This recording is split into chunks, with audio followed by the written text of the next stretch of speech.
Greetings and welcome back once again. This is Amuni Yisrael. I noticed the last time, greetings and welcome back once again. I noticed the last time I was all there fixing my head wrap all over the place. Hopefully today I'll keep my hands steady so I won't be, distracting the audience. Welcome back once again. This is Amuni Yisrael. Thank everybody for joining us. This is going to be a little bit of a free-flowing, freestyle edition of Solonomics, the Lev Project, and all that. So I'm going to let the spirit flow because I have been very regimented um, of late in my references. Hope you've been enjoying that. If you're new, feel free to subscribe. I am like knee deep into this book. I told you I had got this book like last, and I did a reference to it. This book is really good, yo. The river flows on Black resistance culture, Black resistance, and formation in early America. What I'm going to do for the ADOS homework, it's going to take me a little bit longer because I realize that sometimes for some of us who may be brand new to this information, it may be a lot. And so the thought came to me to break up some of the talking points and then put all of the information for one talking point and then put all the information for another talking point. And I've been doing that to some degree, but I've been kind of like jumping back and forth. So like I said, I had questions about civil rights, and I've been looking at a lot of other videos, and people have been answering these questions. So I'm just contributing to discussion in where I'm going to first look at colonial America or the colonial Americas. And I'm, again, as I always have been in this particular discussion, is listening to some of the talking points and seeing whether or not it is actually historically accurate. I find some of the complaints being that because we are in a social media generation where memes, videos may inform us of history, it often does it from the person's perspective. And so just a meme or a video may not give us the fullness of the book, because remember, we have the ability as people to read into something or place something. If we come to it with a preconceived notion, basically what I'm saying, that's what we're going to find. So I have been like, okay, I said, okay, I'm gonna compartmentalize for a second and just deal with colonial Americas. So that's like 1609 to 1775, and then antebellum slavery. So colonial American slavery, it was the formation and it looked a bit different, and the laws were different as they were moving. There were all these moving parts. And then after you got into the revolution, and you get into that time from 1775 to 1865, that's when you see American slavery or antebellum slavery before the war, with the Civil War. And so what we're looking in those parts for, we're looking for the influence of the Caribbean as well as the mainland continent on the formation of America, because the claim is that those who came solely to America were the ones who built this. And so that's the first thing we're going to look at. And then we're going to look at, and that also the other part to that claim is no one else came to help. And so because the ones who came to America were the ones who built it, this is the claim. And the second part of the claim is no one else came to help. We're going to look at those two things, like I said, first in colonial America, and then secondly in antebellum slavery. So stay tuned for that. And yo, if y'all could get this book, I got it. See, I got it. When you get old textbooks, Amazon is the bomb. That's all I have to say. Anywho, anyway, I saw an old video of myself back in 2016, 2015, and I had the same book because it's one of my favorite Jeezys. So if y'all are new to the discussion, y'all probably have not heard me read out of this book. The name of the book is Weevils in the Wheat, right? It's a collection of ex-Virginia slaves in particular. And as we know, Virginia was the first place that's on record to be colonized, or the most notable place to be colonized. And so this is from ex-Virginia slaves. Again, you have the Writers Project, where you have Arkansas slaves or Tennessee slaves or Georgia slaves. They actually break it up into all of the categories, because as they moved westward or southward, depending, like, again, who were going into these areas, you would have different forms of servitude depending on who your master was. I know it's hard for us to grasp this, and I know there's a lot of people coming at America, but at that time, I don't know how many times I can say this, these were small businesses. These plantations were home-based businesses. They were the original home-based businesses, and the people were individuals who were working within this framework that this need for capitalistic expansion was informing the legislation. Okay, so that's very important to talk about and look at as we're talking about America owes me. No, not necessarily. It may be Levi. Levi was around. When you talk about Levi denim jeans, when you look up, and that's not, see, I told you I was going to let the spirit flow today. And that's exactly what I'm going to do. But when you look at Levi denim jeans and the story of Levi denim jeans, and you actually look at the logo of Levi denim jeans, you'll find something very interesting, right? And since I said that, as I'm letting the spirit flow here, all praise be to the Most High. How could I forget? All praise be to the Most High, the Holy One of creation. So I want to thank everybody for joining us. So let's start off with that. Let me go ahead and look up. Hold on one second. Oh, I didn't even pull up my screen, so y'all bear with me. This is live. This is live. And this is not planned. I thought I actually had another discussion today, but I don't think it was today. I may have been mistaken. And so since I was prepared and fixed up my little head back and stuff, I have decided to let me just go ahead and go live. But I do remember some time ago looking at Levi denim jeans, right? Let me put this in here. Hey, Israelite man, welcome to the discussion. I saw from unexpected peace and blessings. Yeah, shalom to everybody. I'm gonna share my screen in a minute. Sometimes this little thing be bugging out. But Levi, hold on, let me just show y'all from scratch, shall we? And then I'll read out the book. But let's look up the story. Anytime you're curious about what some people keep saying that these are corporations that you really have to go after and look at. The American government wasn't formed in colonial slavery, so it can't possibly be the American government. You might have the African, what did they call it? It's the African, what is it called again? Y'all remember African Royal Company, okay? And the Dutch West Indian Company. These are all of the companies that were incorporated by the crown and by their countries and chartered to do assentos and deal in slaves, right? So these are these different enterprises. It wasn't that's at the beginning, because New Amsterdam, which became New York, was first with the Dutch. So you may have had people from that time. It's very complex, is what I'm saying. But let's go. Levi denim jeans. It's not as simplified as we're trying to make it seem. Denim history. And so I'm not mistaken, it was two so-called Jews who came over. So this was later on. So hold on. This was later on.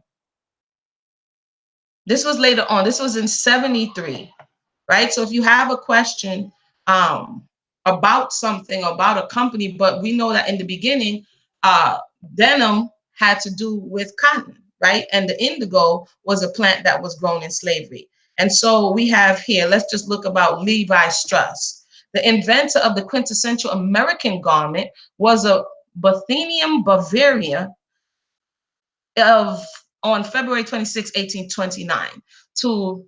These names are going to mess me up. Hirsch Strauss and his second wife, Rebecca Haas Strauss. Levi had 3 elder brothers and 3 older sisters. 2 years after his father succumbed to tuberculosis in 1846, Levi and his sister immigrated to New York. Slavery would have been abolished in the North, but still present in the South, if I'm not mistaken, where they were met by his 2 older brothers, because the brothers was already here, right, who owned the NYC-based wholesale dry goods business called J. Strauss Brothers & Co.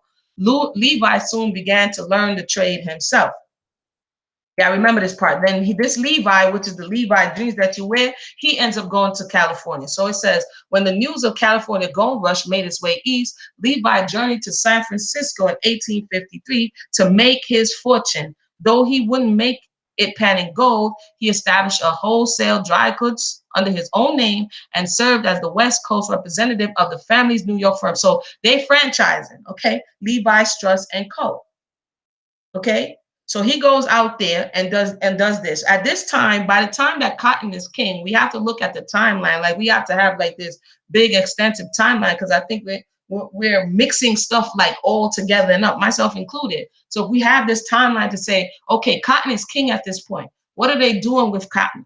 Before it gets to 1972, in the early 1800s, there's a time that switched from, like I said before, indigo and tobacco and rice. It switches over to cotton. And there's this whole second exodus that happens that's pushing all of the melanated bodies, a number of them down south, to form new virgin lands for this cotton conversation. So the cash crops changed. It says Levi received a letter from one of his customers, Jacob Davis, a Reno, Nevada tailor. In his letter, Davis disclosed the unique way he made pants for his customers through the use of rivets at points of strain to make them last longer. And you know, rivets is it's the reinforcement. I do a little sewing. So it's the reinforcement around it, because, you know, at places of stress, as they're saying, your garment will become undone, right? Davis wanted to patent this new idea, but needed a business partner to get the idea off the ground. Levi was enthusiastic about the idea. The patent was granted to Jacob Davis and Levi Strauss and Company on May 20th, 1873. So somebody will go into this, like we read about Callie House, who was looking at the cotton tax and wanted to sue the company, if I'm not mistaken. She was the first reparationist that we were reading about with this huge organization that they had, and they were looking at the cotton industry. So this is kind of the way in which you look at what's going on, who made mad money, who's still here today, and where's the paper trail. So anyway, I just wanted to read. I'm gonna release my screen now, and so there's more to that. And then, like I said, that's no, stop. What are you doing? Stop. Okay, I'm back. Okay, so that's just a little something of, do I believe? That's another conversation, Israelite man. That's definitely another conversation. That's definitely another conversation. For the sake of the book, I'm gonna look today. I decided, before I did a video one time ago, it's on the channel still, called I don't even remember what it's called, but it's dealing with slave food, right? So like in this particular book, there's a section, there's all of these subsections, and it tells you if you want to go directly to it. Now, I've read it in its entirety, but for the sake of conversation, I want to talk about food. Like, you could talk about education, emancipation. I'll come back and talk about that at another time. Free Negroes, Indians, inheritance, like all of these subject matters, because what it did was collect all of the words that they could from these melanated bodies about their experience. In the back of the book, it tells you that they had over, what's this,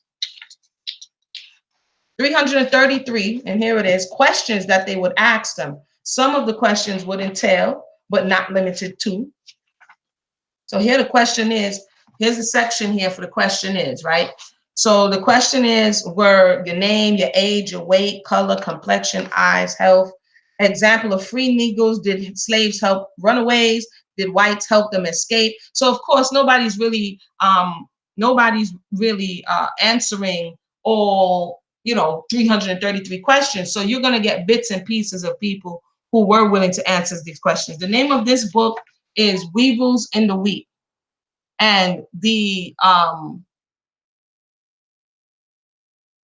name of the book is Weevils in the Wheat. I think it's beneficial. Israelite man, this is what I would say. I think it's beneficial for us, whatever worldview you're coming from, to study slavery, because it's a point of trauma. I know a lot of people like to say, well, our history didn't start with slavery, and I would absolutely agree.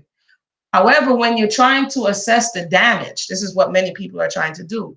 When you're trying to see what happened, what was done, what was undone, where did it leave us, and how are we coping with some of these things, we have to get real-time data. And I find that for many of us, the real-time data is left up to our imaginations or some popular television show. And we don't pick up the books. We don't go through the footsteps of those who painstakingly came before us to leave us an account. They didn't have all of the answers, but they gave us what we had. And we're saying, oh, I would rather not read that. I just want to reimagine it, you know what I'm saying, to what I want it to be. So I think there's a value in learning about what they actually thought and what they actually said. So with that being said, I would just say, according to the research, weevils in the wheat is a saying. Like they had slang, like we have slang. And so they had to do a lot of secret meetings and practices, and they would go to dances, and they would have parties, they would have prayer meetings, all, to a certain degree behind the master's back if the master didn't agree. Wow, I'm from Richmond, Virginia. They took away 15th Street downtown because it was a slave auction site. Did they make it a national site? Harold, did they make it a national site, or did they? Is it gone, or is it still there today? So weevils in the wheat was the code word. It was the code terminology. If the jig is up, if the plan is foiled, if somebody ratted, and I'll read this. It says weevils in the wheat, often simply bugs in the wheat, was an expression used by slaves to communicate to one another that their plans for a secret meeting or dance had been discovered and that the gathering was called off. Okay. It says the plantation at night or fellow slaves who, as part of the loosely organized spy system, were willing to turn informer for small favors granted to them by the slave owners. And I said this before, we're like, why are we quick to go and tell on each other, but not the other person? Like, this is a residual, I call it a residual of slavery. It's a residual. You were benefited. There was a benefit to ratting out your brother or sister.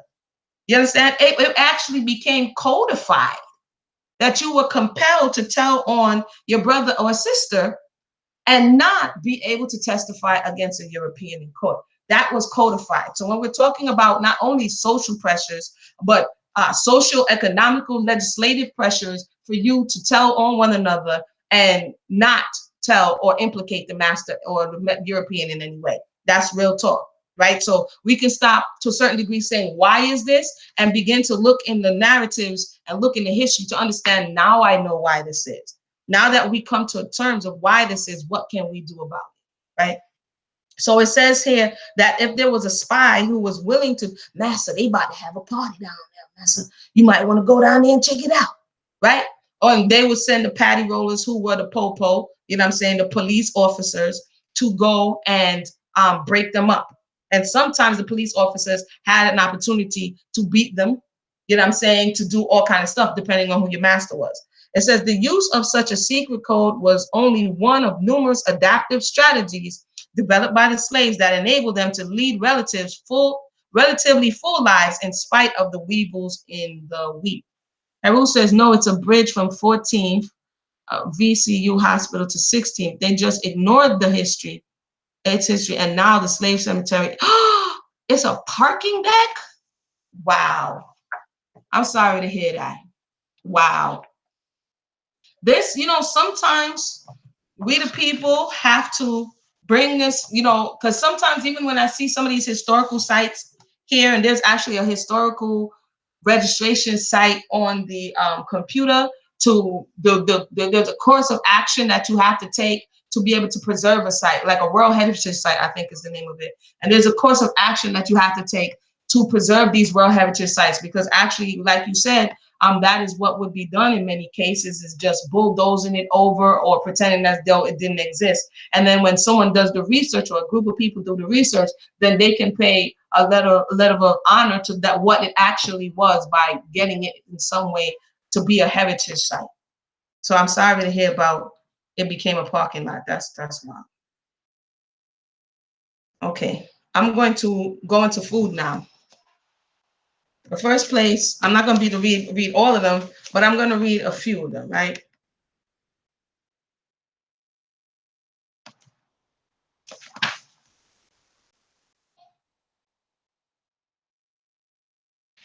This is, okay, here's one place for food. This was somebody named Reverend W.P. Jacobs, right? He was born 1852.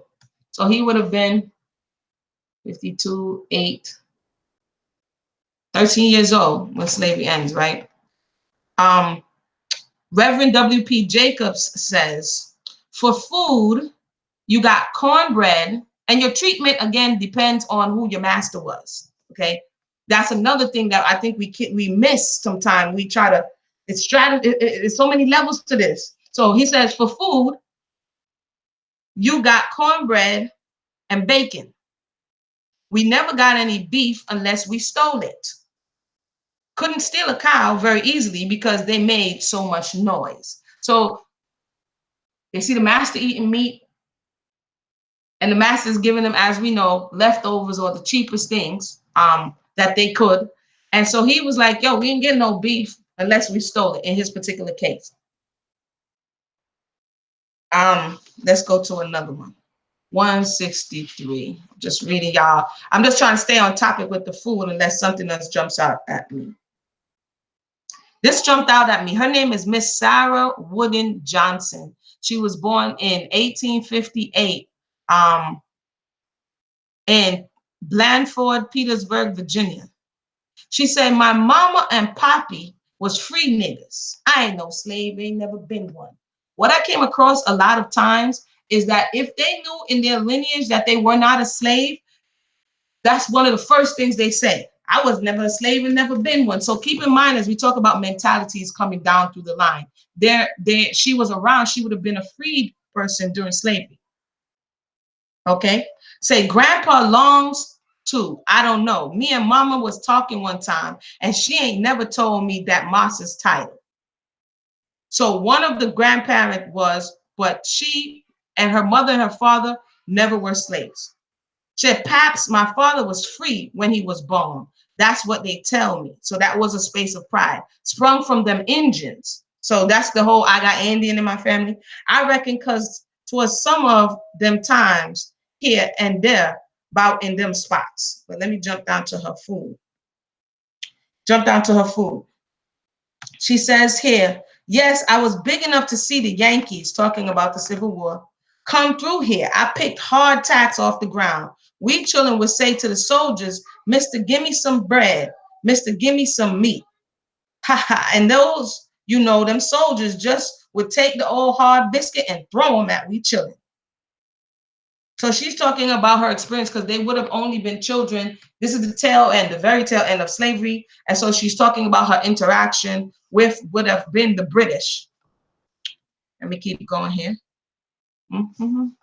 So she's like, yo, I was never enslaved. Let's say when it's the same woman, Sarah Wooden Johnson says, when in slavery, you know, sometime an old slave mammy had lots of children to feed. The days that their mistress had vile victuals for dinner, you would have the liquor, or some would call it pot liquor, and cornbread that's left, which I guess the pot liquor is the gravy. Your mama would crumble this bread in that good and greasy liquor, put a lot of black pepper in it, and let her steam a little while in that old big skillet. When she comes off fire, all children get a spoon and eat out of this skillet. Honey, that stuff is good. Why a hit makes you lick your tongue out more than once. We all chilling was crazy about Kush. I guess it's not Kush. So she's talking about pot liquor, which I've heard many people, which I guess today is gravy. Page 189. If you have a subject, if you want me to look up one particular subject, I'll come back at another time and look up some subjects. 189.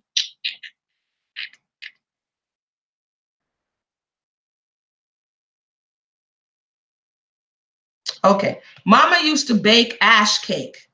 They was made with meal with a little salt and mixed with water. I guess that's hot water cornbread. They mammy would take up the ashes in, but no, they would put it in the fire. So she said, they mammy would rake up the ashes in the fireplace and she would make up the meal in round cakes and put them on the hot bricks to bake. When they had cooked round the edges, she would put ashes on the top of them. And when they was nice and brown, she took them out and washed them off with water. Very, very interesting. 268. We just freestyling right now, y'all. I'm just giving y'all a little bit of their words, not mine. 268. Who are we reading from? We got to say their name. Remember that? When everybody was like, say their name, you got to say their name. Her name was Marinda Jane Singleton. Marinda Jane Singleton. Marinda says 268. Slaves were run from the plantation. Nothing but us has no house to shelter us and no food. We just had to make it the best that we could. This, you see, caused more crime, especially stealing among us slaves. So this thought process of all you do is steal, you come and steal, they already knew that they were starving people to a certain degree, not allowing them to have any agency for themselves. And when they resorted to taking, then you get the, oh, black people steal stereotype. It says this caused a heavy leaving on slaves after freedom from the country to flock into them large cities and towns looking for work in order to get a living. Many hired themselves to poor white farmers for little or no wages to work on the farm as a washwoman and whatever she could. Now, there's a question out there that I've heard: why leave your country to come to America? Why leave your third world country to come to America? The same reason that people left the country to go to the city. They were looking for work. I'm gonna continue. Let's see, 268. I hope everybody's doing well right now. 275. I'm gonna read, and then I'm gonna read about slave rations. I'm gonna read 275, and then I'm gonna read about slave rations. 275. So when y'all like, where Mona getting all this stuff from? Right from the horse's mouth, proverbially.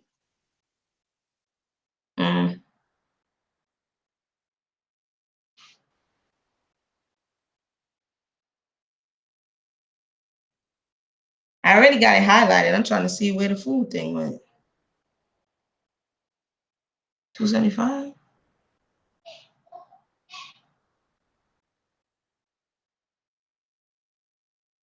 Okay, 275 ain't doing it for me. So hold on. Wait, before I go there, let's put page 63. Because it's food, but it's in different contexts. So let's look at.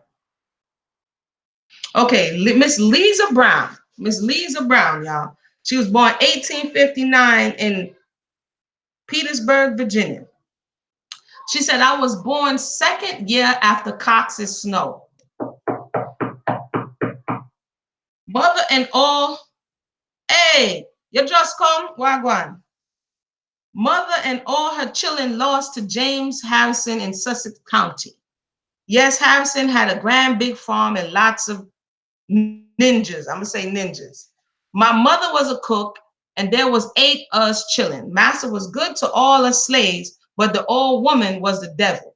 I don't know why I highlighted that, but yeah. So according to her, the master was okay, he was good, but the wife was the devil, right? And then she goes on to talk about how mean she was, but we're talking about food right now, so hold up. Here we go. It says, yes, the slaves used to run away from our flock and stay in the woods. They was living off the grid, y'all. I reckon they got plenty good something to eat, better than we did where I belong, because they steal hogs and kill them. They would swing them.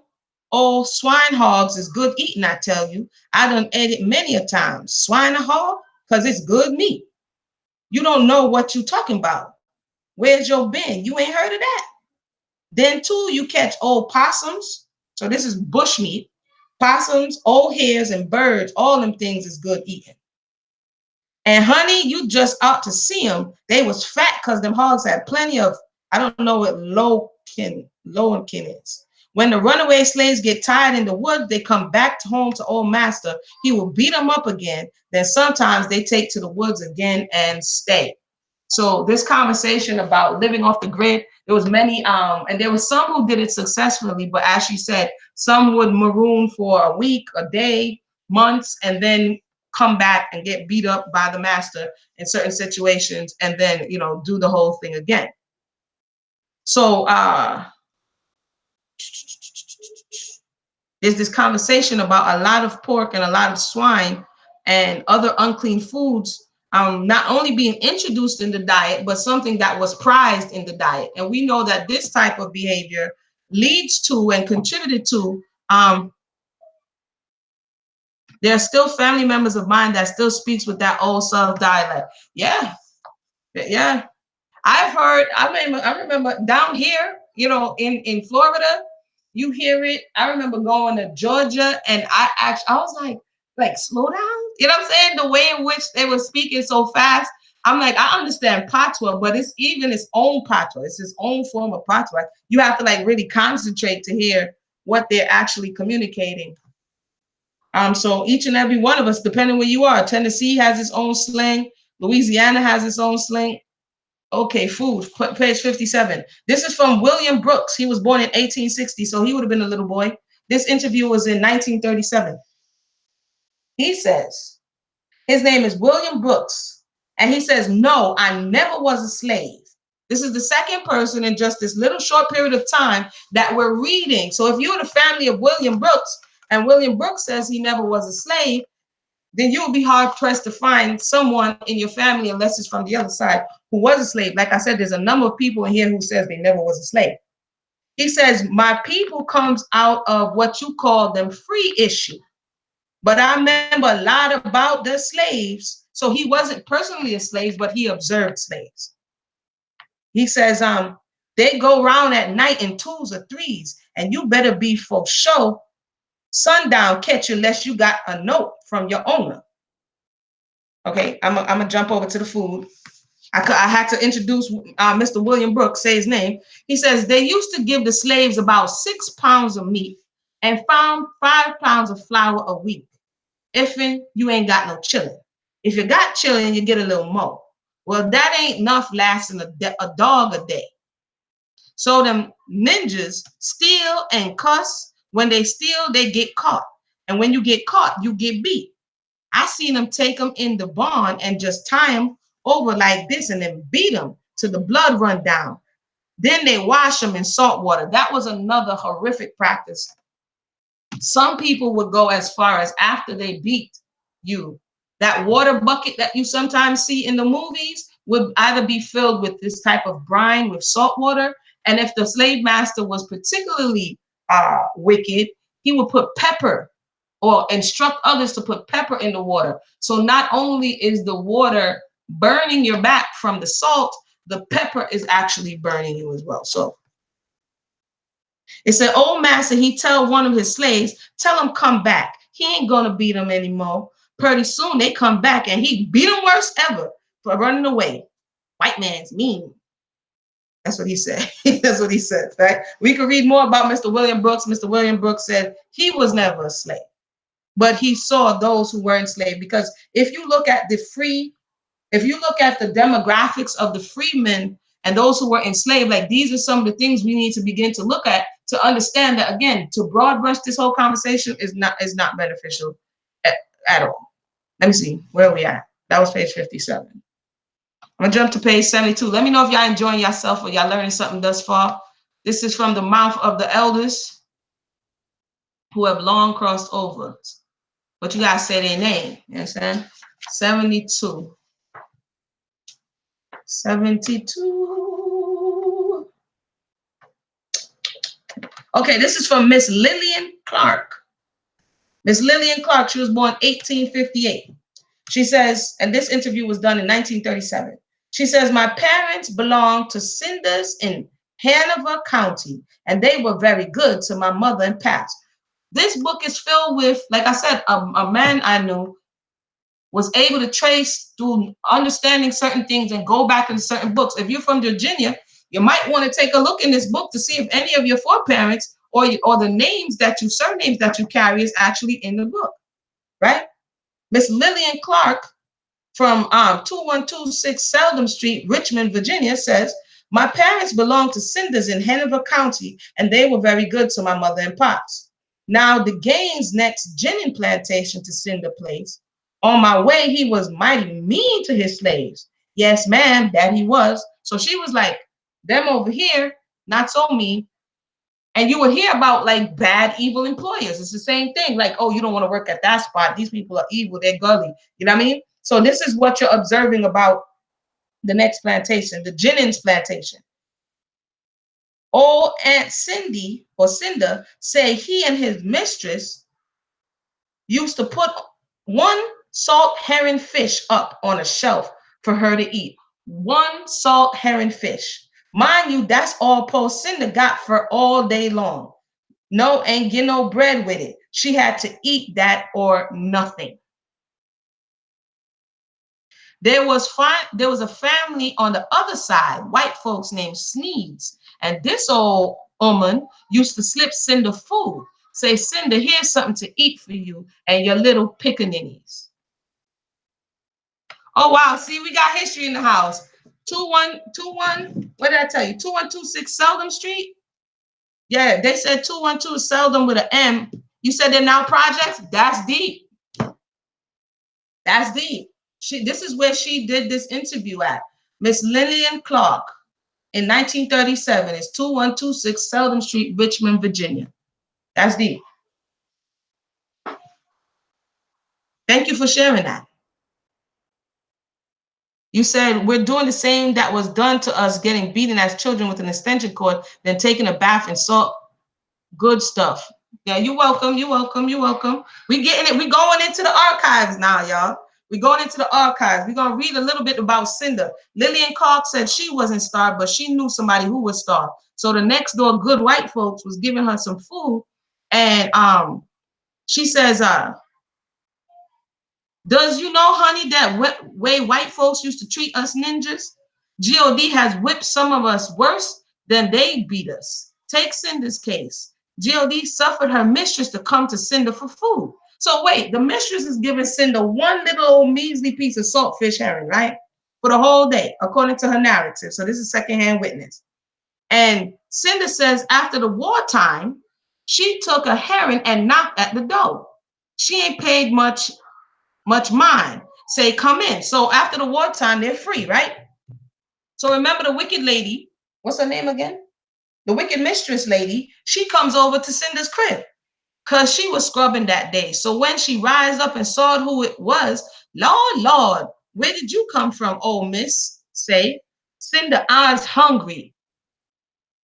What goes around comes around. You were starving, Cinder, and now you come to Cinder's crib talking about you hungry. You know, some of us color folk is good, got a tender heart.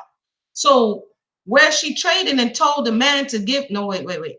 She got a tender heart. Let me back up. So Cinder felt sorry for the little, anyway, I'm trying not to interject, my bad. Let me just, she took her old miss what done treated her so mean to the store where she traded and told the man to give her a few groceries.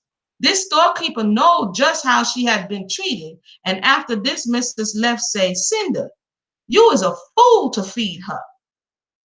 Yes, Mr. Jones, I know I is, but God is just riding her for some of them licks and starving she give me. And she says, remember the good Bible say must turn evil for evil. I think she quoted something. They say probably good for evil, right? So she's like, you know what? I'm a feed her. It actually says that you will reap hot coals on her head, right? That she had to humble herself to come ask you for some food after she gave you one herring. But that's not everybody's story. What we look around going like, everybody had one herring for dinner. We can't do that because that wouldn't be intellectually honest. That was Cinder's story told to us by a witness, Miss Lillian Clark. Let's jump on over. What page was that? 80. Page 80. Y'all see my book, y'all?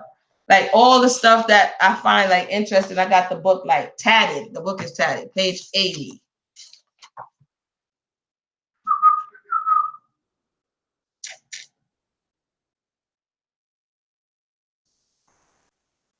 Okay, page 80. This is from Charles Crawley. Charles Crawley says, my master and mistress was good to me, as well as the other slaves. They owned about 50 head of colored people. They talk about it like you own cattle. 50 head. All the work I did was to play and drive cows. Being just a boy, worked around as chilling, doing this and that, little things the white folks would call me to do, because he was born in 56, so he would have been about, Debbie, what did I say? 65. He would have been about 9 when the Yankees come. He talks about the Yankees coming, but I want to go to the food section. According to him, we had plenty of food, such as cornbread, buttermilk, sweet potatoes, and weekdays. And then he laughs, ha ha, honey, guess that's why ninjas don't like cornbread. So he's saying at that time that ninjas don't like cornbread, right? But that, if you look up the quote soul food conversation in 2019, you will hear that ninjas do like cornbread. But I've heard in other places, because this is all they were eating, they will call it Johnny Constant. Another place they would call it Johnny Constant, meaning you know for sure that they was going to give you this peck of corn to make some cornbread. It says on Sunday we have biscuits and something a little extra, which old mistress will send out to mother for us. So Bailey Cummings is saying that they didn't starve. Okay. Which is interesting. Every workplace you go to has different set of rules. This is what hopefully we can walk away with, at least understanding. Every workplace had a different work culture, workplace, and I use that term loosely. 81. Okay, Bailey Cummings. Did I just read Bailey Cummings? No, I read Charles Crawley. So now Bailey Cummings, born in 1838, so he's a little older. He said, what kind of rations did you have? We ate twice a day, about at sunup and sundown. They was doing intermittent fasting? Let me find out. All the work hands ate in the cabin, and all the children took their semblin or squash soup bowl to the big kitchen and got it full of cabbage soup. And look at the cabbage soup diet today. Then we are allowing to go to the table where the white folks ate and get the crumbs, literal crumbs, from their table. We sat on the ground around the quarter to eat with wooden spoons. Rations were given to the field hands every Monday morning. They would go to the smokehouse and the missus would give us some meal and meat in our sack. We were allowed to go to the garden or field and get cabbage, potatoes, corn, or any other vegetables and cook in our shanties. We had plenty to eat. So Bailey Cummings had a different reality than others. We had a large iron baker with a lid to bake bread and potatoes and a large iron kettle to boil things in. On Saturday morning, we would go to the smokehouse and get some flour and a piece of meat with a bone so we could have a whole cake for dinner on Sunday. Sometimes we had plenty of milk and coffee. Dang, dude. So someone will be looking at Bailey Cummings. Like, hold on, I didn't even read where Bailey Cummings was coming from. Hold up.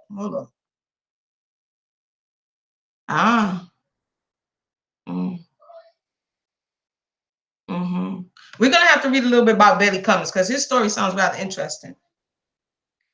Okay, Bailey Cummings, colored, was born in Franklin County, Virginia.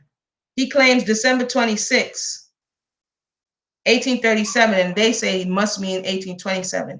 However, I'm of the opinion that he is mistaken, as he says his master sold or hired him out to a man running a hotel in Lynchburg when he was 20 years old. And he remembers seeing the soldiers marching through Lynchburg at first of the war, which was more likely than likely. A lot of people didn't know their ages and their exact years, but let me go over here.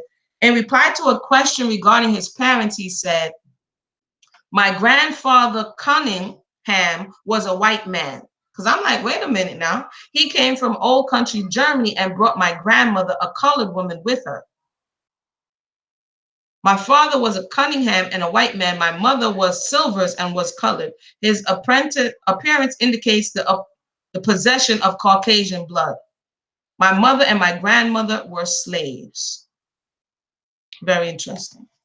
I just need to really read a little bit about Bailey Cummings to see where he was coming from. Because sometimes if the master knew that you were his offspring, then although sometimes they weren't outright able to show favoritism, they would, in a roundabout way, show favoritism. So when he was like, he had it, he had it all. I'm trying to figure out what was going on here.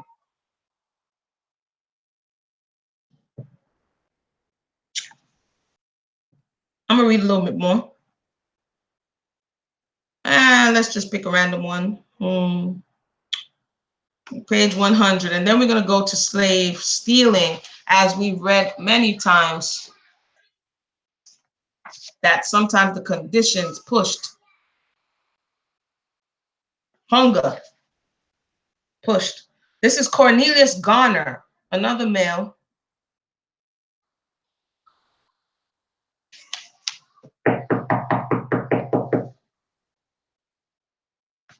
Okay, Cornelius Garner, 841 Wide Street, Norfolk, Virginia. He says, Moss gave us plenty to eat. He always said ninjas can't do much. Hold on.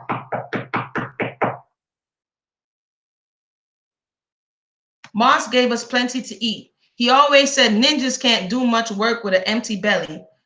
Cause I've been round the house most of the time. Old missus was always giving me some victuals.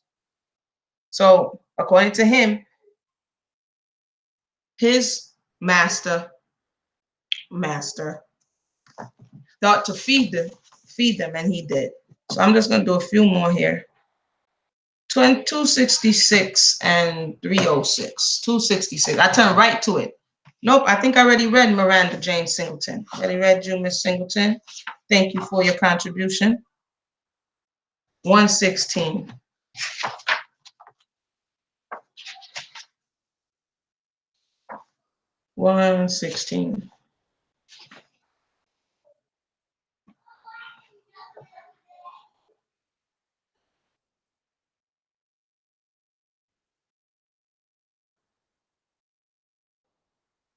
Okay, here we go. This is from Charles Grandy. Charles Grandy was born 1842, and 609 Smith Street, Norfolk, Virginia, is the place that they were having this here discussion. This is interesting. Before I get to this part, it says during slavery, the white folk didn't treat the ninjas right, and the ninjas started getting tired of it. I'm saying ninjas for those who don't like, you know. Then the stars commencing shooting. Did you ever see stars are shooting? Well, they shooting one right after the other fast. Then he talking about the war.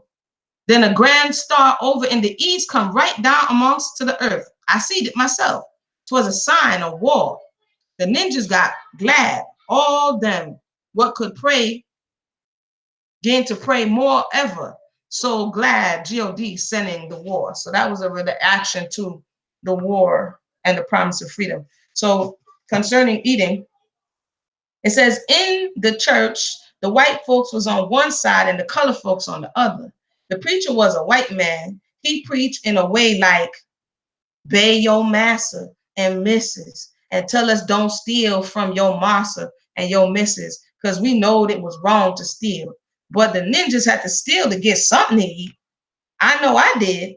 They had plenty of food there. Hogs, cows, chicken, everything was plentiful. Something they killed. Sometimes they kill 2 and 3 hogs, 100 hogs. Dang, that's a lot. But they sell them. Didn't give me any. I got so hungry, I steal chickens off the roost. Yes, I did. Chickens use roosts on the fence then, right out in the night. We cook the chicken at night, eat him, and everything but the feathers. That's what they had. That's what they had them old patty rollers for. They come round and search the quarters for to see what you've been stealing.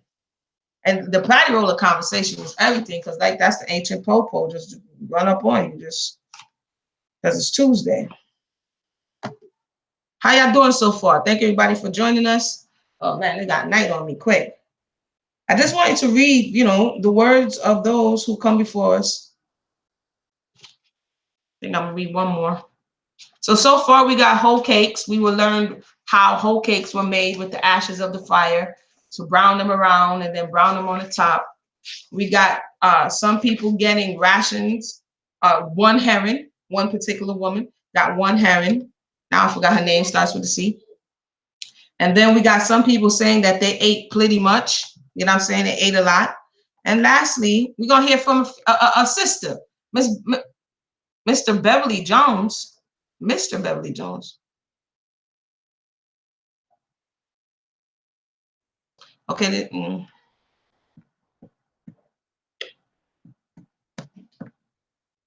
Okay, it says Mr. Beverly Jones. I'm thinking it's Miss Beverly Jones.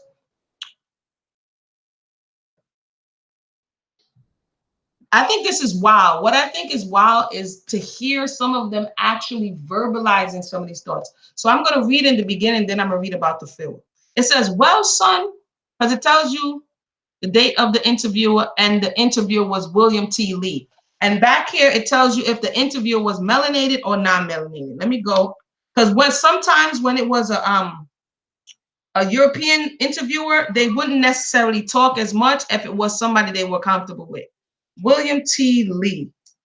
Let me see. Let me see.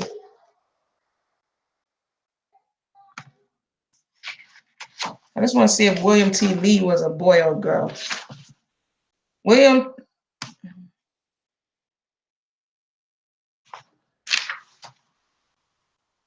T. Lee, here he go. He interviews Mr. Beverly.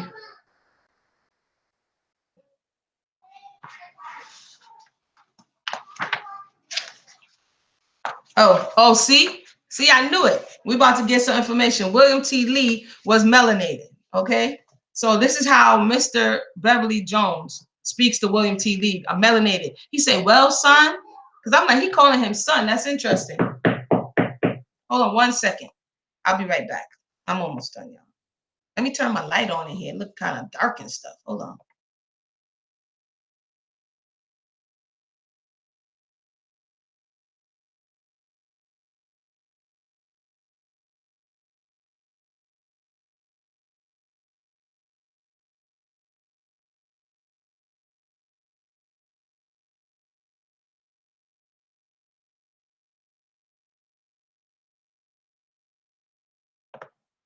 Wow, that's better, right? Ooh, I was wondering why my eyesight. Okay, he said, well, son, I don't like to think about them times, much less talk about them. So remember, we talked about secrecy and shame in the last video.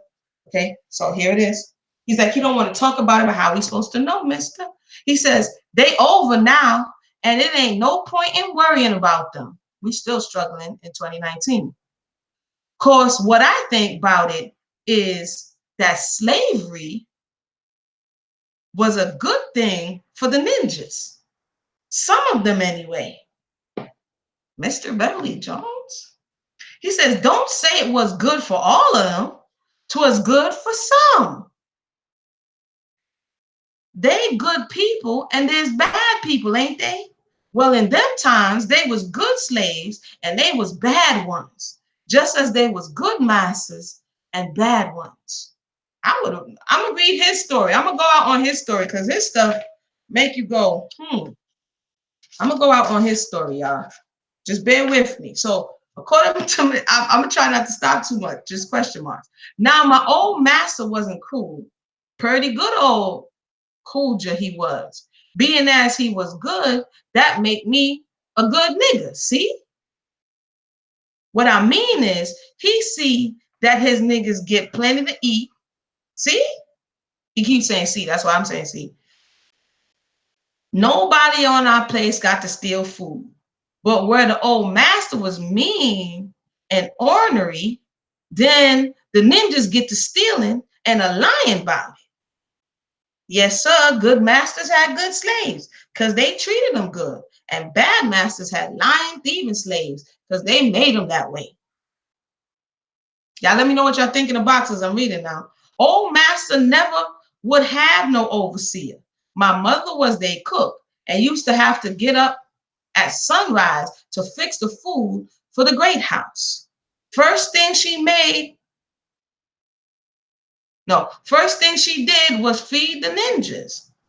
That didn't take no time. Just give them the homemade meat and hoe cake and sometimes fish. Hoe cake? Hoe cake was meal mixed with water in a thick batter. Got its name from some of them slapping it on the hoe and holding it in the fire till it's cooked. That's the second time we heard about hoe cakes. Mother ain't done that. She used to cook whole cakes in a big iron pan, 2 or 3 at a time. Simply fair it was, but there was always plenty of it. Master believed in giving his ninjas a good meal.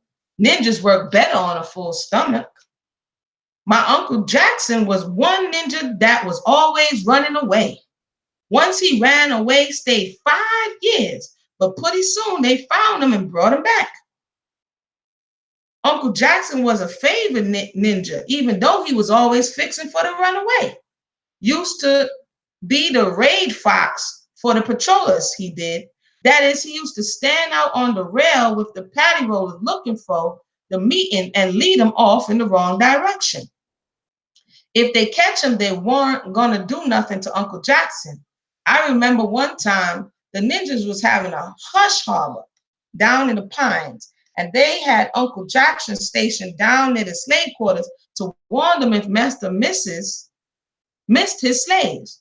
I was a little boy, and they didn't let us go to the meetings, but we knew they was going on because all the men was gone and all the women was sitting round wide awake, watching for the patty rollers and fearing that their men gonna get a hiding. So this whole conversation of being afraid to go outside because you don't know if he comes back in one piece, you're welcome, and you don't know if he encounters the police and police brutality, as we all know, it's not new. He says all the women are sitting up holding vigil to see if the men are gonna come back safely, right? Sure enough, old master come prowling around the quarters and Uncle Jackson come stepping up spry and talking real loud. Evening, master, called Uncle Jackson, not getting to anything too near. Jack, you black ninja, what you doing out this time of night? Just walking around, master, just walking around, answered Uncle Jackson, still keeping his distance. Come here, you black fool. Where are my ninjas?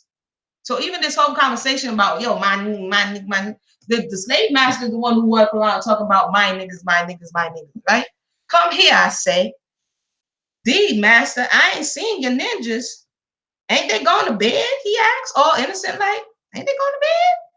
He says, you know they down in the woods. Dang it, I'm going to whoop every one of they black hides. Where they be meeting? I ain't know, master. I just been walking around here looking at the moon. Come here to me. You hear me? Come here. Ain't done a thing, master. Deed, I ain't done nothing. All of us was lying to the door out at him and wondering was old master mad enough to really whoop Uncle Jackson because he ain't never whooped him before. Then master started after Uncle Jackson started backing away, not letting his master get any closer to him. Then when master started running, Uncle Jackson started to run too. And there was all running around the barn with master trying to pin Uncle Jackson in the corner. That old ninja was pretty tricky though. All the time he was telling master at the top of his voice that he ain't done nothing and shouting as to warn the folks that he was meeting in the pines. Finally, master got him pinned against a fence and Uncle Jackson climbed up on top trying to get over with master pinned on his shirt tail. Stop by G.O.D. Jackson, I got you, he said. No, by G.O. Master, you ain't got me yet, yelled Uncle Jackson, top of his voice. So he's still trying to warn him like, yo, son, the jig is up. This dude is here on us. So he's the decoy. Then master got a hold of his collar and was trying to pull Uncle Jackson back in the yard. But Uncle Jackson was holding on tight and trying to climb over at the same time. And master tugged all and pulled Uncle Jackson, yelled and squirmed. And finally the fence gave way and Uncle Jackson fell back with a wood panel and fence on top of him and he on top of old master. So the fence falls over and it's on him. That's kind of crazy scene. And old master got up and cussed and swore for an hour, but Uncle Jackson went on to work in the morning. And old master acted like he done forgot all about it. So in some people's mind, like the master would have just jumped out and whipped. A lot of times the master hired people to, he wanted to keep his hands clean. He hired other people to whip people. But apparently his uncle knew that dude wasn't going to do nothing. And when they was having a meeting and the patty rollers come, Uncle Jackson would never let him slip up and break up a meeting. Used to station ninjas and relays from the trail to the meeting place. And when the patty rollers would show up, Uncle Jackson, who was always the furthest out, would whistle like a bobcat to warn others. Sometimes they would stretch grapevines across the path if there was an important meeting, and Uncle Jackson would go up and bait the patty rollers. And when they come riding down the path trying to catch Uncle Jackson, he would crouch down and run under the grapevine, and first patty roller would come riding into it and get thrown off of his horse. When that happened, all the ninjas would rush home and get in bed because a powerful whipping was coming to any ninja caught out after that. He goes on. But that was just a little story that was told by Mr. Beverly Jones. I want to thank everybody for joining us. We went over some, not all, just Virginia, just these, their experiences, their thought process. I found his a little bit weird. I saying some people was better off enslaved, but there were these types of mentalities in slavery. Not everyone wanted, for whatever the reasons, whether it be the trauma-bound Stockholm syndrome, at that time, people were not, you had, let me just say, the both thoughts, similar thoughts, still here. I know I said I want to read you, that was it. But as I just said, not everybody wanted. There was one weird story that I heard and it stuck with me about a woman who was given her freedom. Hold on. 262. A woman that was given her freedom and opted not to. And I'm going to bring more of that information.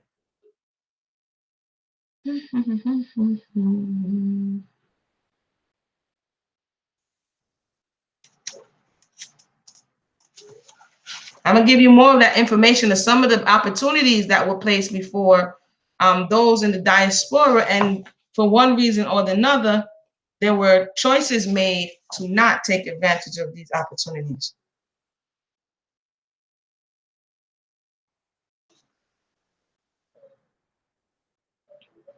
If I can't find it, then I'll have to talk about it at another time. I want to thank everybody for joining us. Let me see here. Reading Inheritance, chapter page 18. I'm trying to think if it was in this book or if it was in another book.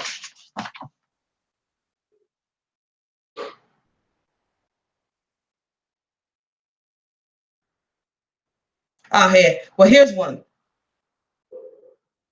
I don't think that's what I was looking for. I'm going to give you one of this freedom conversation. So we talk about reparations, 13. 13. I'm coming to the comment section. Let me give you a little story about one particular person's experience.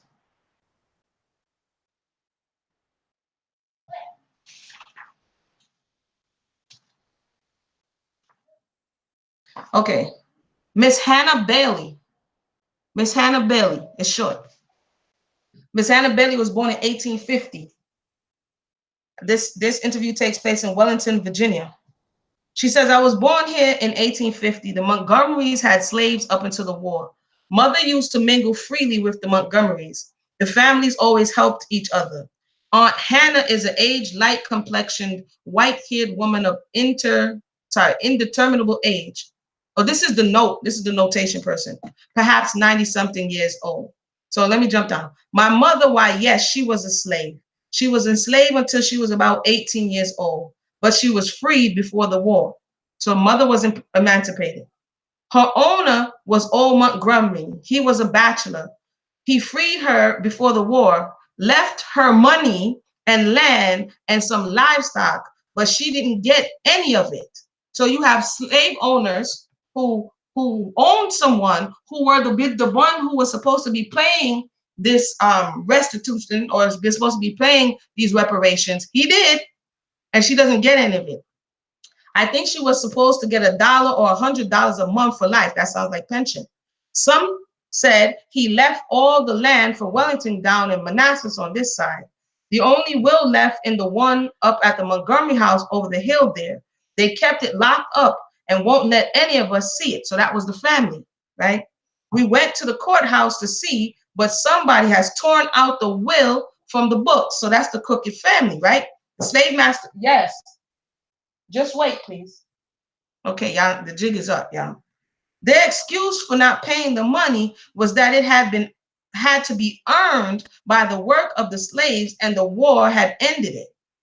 Money, slaves, and all. That was retarded, dude. But anywho, it says, mother was to get that money for life. I know I was up there one day and she read the will to me. I listened, and when she finished, I said, better be careful how you read that. Might have to pay some money out. She laughed and said that I told you about the war ending it all. But it is true and could be proved. But if it's true and could be proved, we'd all be rich. This is the daughter saying so. The Battle of Manassas, okay, boom. I wasn't looking for that, but that was also a very interesting story. That was also an interesting story. That the master who emancipated her was giving her a pension for the work that she worked that wasn't compensated for, and the family stole it. Isn't that interesting? I'm trying to find the woman, the next woman who said she didn't want to leave, but maybe I'll find that another day. The babies are knocking at this point. Let's see here.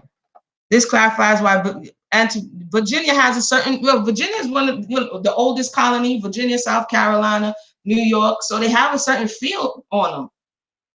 You know what I'm saying? They have a certain feel on them. And a lot of this information, like especially South Carolina, from the research I'm doing, a lot of this information they have it. They have it in archives. You know what I'm saying? They may know we're passing by these sites or going places and not really realizing what's there. Like we were reading tonight, and you said a project is where the elders' house used to be. But a lot of this stuff is where a lot of where they used to be and just covered over. So there's so much history to learn.